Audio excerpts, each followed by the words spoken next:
اگر اللہ پاک کی توفیق سے آپ مالک نصاب ہیں تو سب سے پہلے اپنی زکوٰۃ بھائی بہن، پھوپھا پھوپھی، چچا چچی، خالو خالہ، بھانجا بھانجی، بھتیجا بھتیجی وغیرہ کو دیجیے۔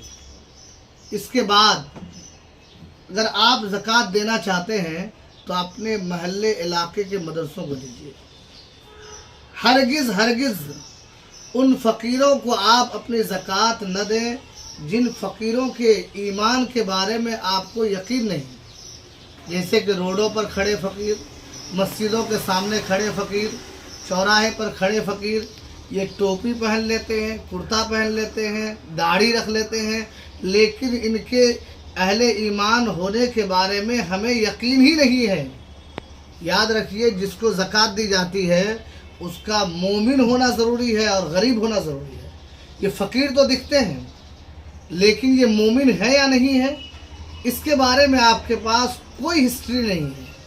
اس لیے آپ اپنے خاندان والوں کو زکوٰۃ دینے کے بعد اگر باہر زکوٰۃ دینا چاہتے ہیں تو مدرسوں میں زکوٰۃ دیجیے۔ مدارس اہل سنت قوم کی، ملت کی، وقت کی ضرورت ہے۔